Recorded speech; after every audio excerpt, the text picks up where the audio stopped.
Bueno, muy bien. Pues yo, ahora del arte, voy a pasar a hablar de patrones de asentamiento. Cuando Arturo, Xosé y Ramón me propusieron, bueno, dar aquí una charla sobre el proyecto y tal, claro, el proyecto acaba de empezar, como se comentó. Esta es la línea de trabajo en la que yo me inscribo, y algunos de nosotros estamos aquí también, pero hasta el momento no tenemos nada de este proyecto. Entonces, las opciones eran o traer algo del proyecto anterior y presentarlo aquí, pero hay cosas que ya están un poco, quiero decir, publicadas, presentadas y demás, o retomar un trabajo que empezamos, estaba yo con la tesis hace tiempo, y está medio, bueno, está bastante avanzado, pero por circunstancias de la vida quedó ahí parado, y encaja bastante bien con la temática tanto del proyecto como de lo que hablamos hoy, ¿no? Entonces, la idea de este trabajo, que os voy a presentar aquí así brevemente y básicamente los resultados, consistía en estudiar los patrones de asentamiento de la zona oriental del noroeste peninsular, para intentar entender las decisiones de estas sociedades de cazadores-recolectores, las decisiones explotacionales de por qué se vivían en determinados sitios y si eso podía responder a diferentes criterios tanto de temperatura o de altitud, bueno, diferentes características que podíamos analizar. Entonces, la zona de estudio es esta que veis aquí, la que está delimitada en amarillo. Dentro de esa zona tenemos subáreas, están las sierras septentrionales, sobre todo la zona de la Sierra del Sistral, que fue estudiada en los años 70, un momentito, que me están molestando esto aquí, en los años 70 por Ramil Soneira, sobre todo yacimientos de Paleolítico superior final, epipaleolítico, mesolítico, si queremos. La zona propiamente dicha de la franja caliza de las sierras orientales, que es la que tendría más relación con este proyecto, donde están Comairós, Bondavara, en fin, y la zona de la depresión de Monforte de Lemos, que también se ha hablado hoy aquí, y ha habido otro proyecto relacionado con esto, no voy a entrar en detalle. Luego, por último, tenemos algunos yacimientos de la zona de la Sierra de Bocelo, que es donde trabajó Felipe Criado, que de hecho lo acabo de ver pasar por ahí hace un rato, en los 80, desde un proyecto que llevó a cabo desde la arqueología del paisaje, y también documentaron yacimientos del Paleolítico superior final, que incorporamos en este trabajo. Entonces, bueno, brevemente, a partir de esos proyectos que yo os comentaba, seleccionamos una serie de yacimientos que cumplían las características que nosotros considerábamos adecuadas. Paralelamente, generamos un modelo teórico de los patrones de asentamiento de los yacimientos del Paleolítico, no solo en Galicia y a través de la literatura, sino en otras zonas del norte cantábrico, de Portugal y de otras áreas donde esta serie de patrones de asentamiento han sido más estudiados. Y luego, utilizando herramientas de sistemas de información geográfica, y modelamos esas variables que incorporamos del modelo teórico y las procesamos con estadística espacial, utilizando R y sobre todo con modelos predictivos, que es un poco la herramienta de la que voy a presentar aquí los resultados. Pero, lógicamente, hay variables, a lo mejor la altitud, la pendiente, no cambia mucho a lo largo del tiempo, pero hay otras que sí, que necesitamos reconstruir si queremos estudiar los patrones de asentamiento hace 40.000 años, o hace 20.000, 25.000. Entonces, bueno, me viene bien lo que comentaron Augusto e Iván, que son colaboradores de este trabajo, por cierto, porque ya lo explicaron muy bien, entonces ya no me voy a detener ahí, no voy a entrar en detalles. Digamos que a partir de sus datos de glaciarismo y de los restos microfaunísticos pudimos recrear las temperaturas para esos momentos que comentó Augusto, lo que sería el 40.000, 20, 25.000 y el 15.000 con los datos microfaunísticos de Iván.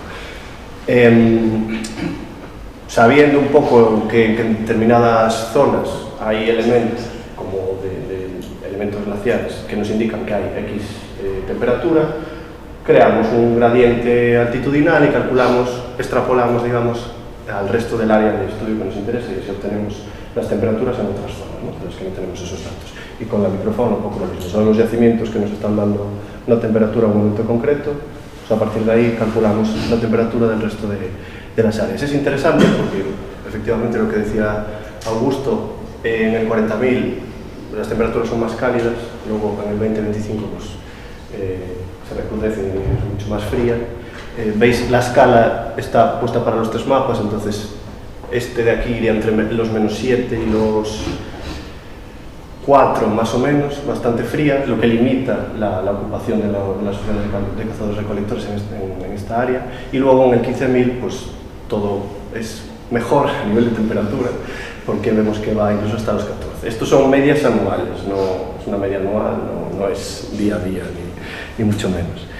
¿Qué pasa? Teniendo las temperaturas queríamos ir un paso más allá y utilizar esos datos de temperatura para reconstruir lo que serían las rutas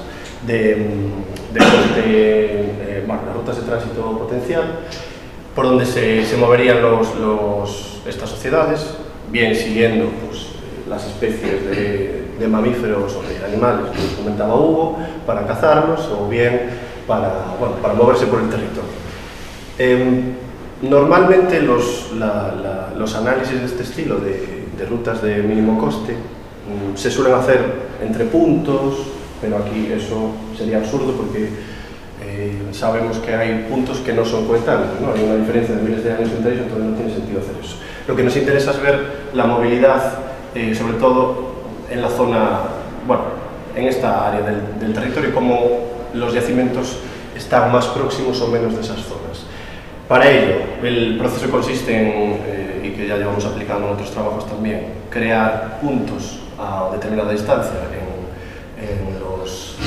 todo por el contorno de la zona de estudio, y desde cada punto calculamos las rutas al resto de puntos. Esto genera una maraña de rutas, bastantes miles de rutas, y con eso obtenemos luego el coste de desplazamiento, en este caso en tiempo, desde cada celda a la ruta más próxima.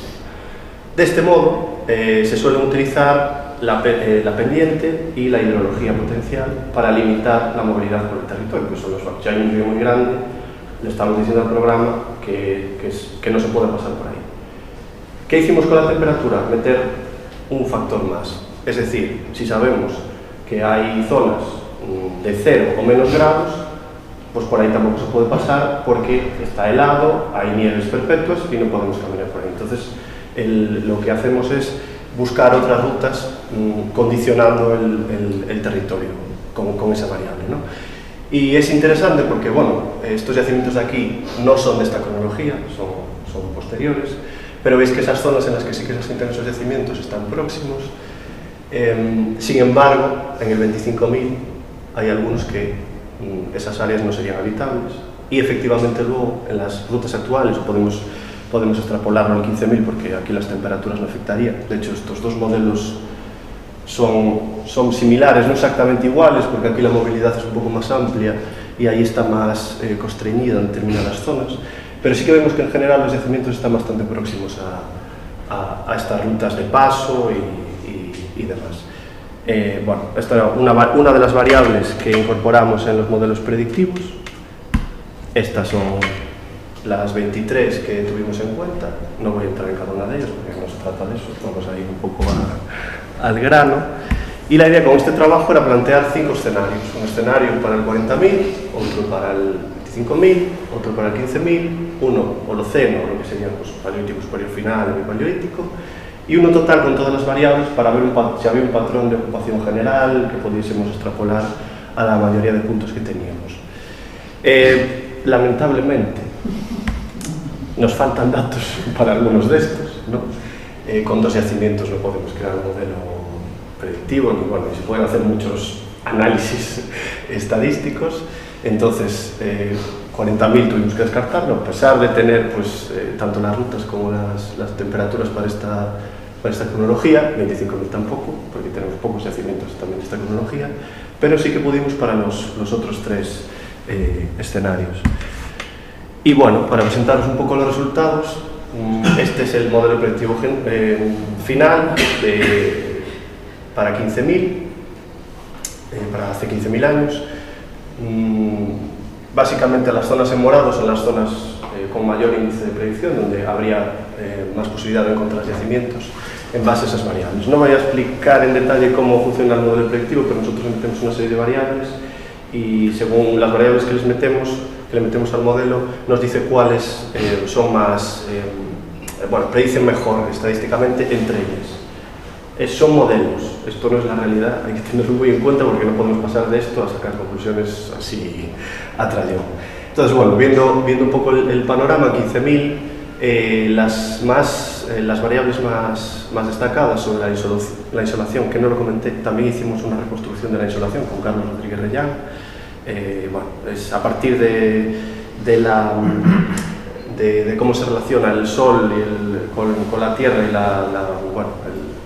la oscilación y ¿cómo se dice?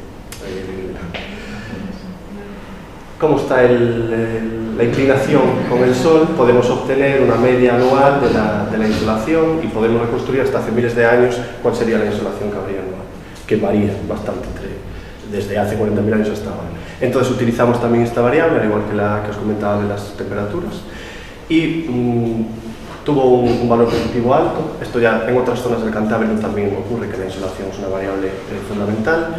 La prominencia topográfica, que es una variable que también se repite en la bibliografía y que ya analizamos en las zonas de las sierras septentrionales, que nos viene a decir que los yacimientos que están en abrigo, sobre todo, actúan como hitos en el paisaje referentes.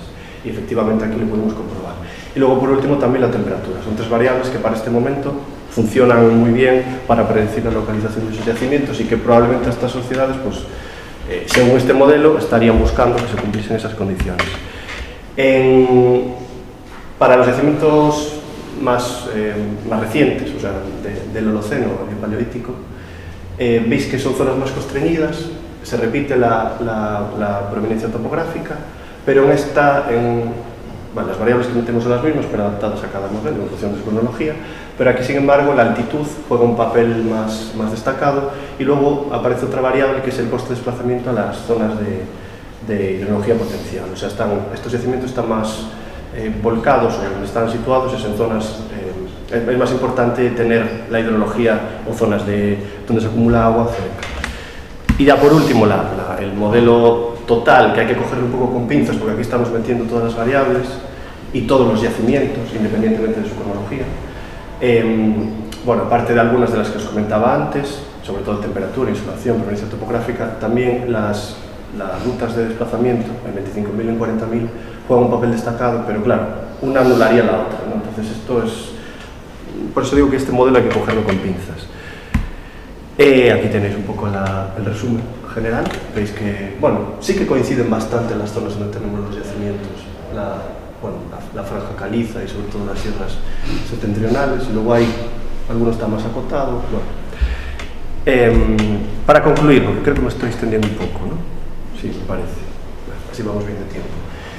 No podemos hablar de un patrón único, tenemos que hablar de patrones independientes en función de la cronología, es decir, dependiendo un poco de las temperaturas o de las condiciones que hubiese, predominaba el interés por localizarse en unos sitios u otros. Pero sí que hay similitudes, como vemos, la prominencia topográfica está presente en los tres modelos, las temperaturas también son muy importantes. Entonces hay una serie de variables que sabemos que que estadísticamente son muy representativas. De cara al futuro, finalizar este trabajo. De hecho, una de las ideas era traerlo aquí, porque algunos de los coautores están aquí, luego a lo mejor en la reunión por la tarde podemos, mi idea era retomarlo, y ya que está prácticamente listo, sacarlo adelante. Pero sí sería interesante, de cara al futuro, incorporar a lo mejor yacimientos paleontológicos que en este no tenemos metido, pero sí que los tenemos vaciados y los tenemos registrados, aunque tampoco hay muchos, pero sería una forma de paliar esos, tanto en el 40.000 como en el 25.000.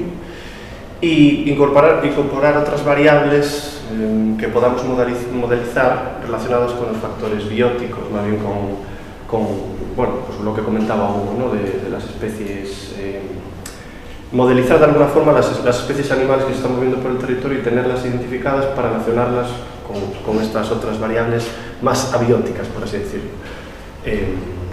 Porque sería una forma de poder incorporar algo más, son variables más que serían importantes para estas sociedades de cazadores-recolectores.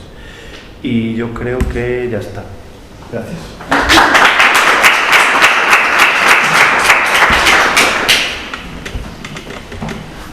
Uy, ya la lié, ¿ves? No sé qué dice aquí. Ah.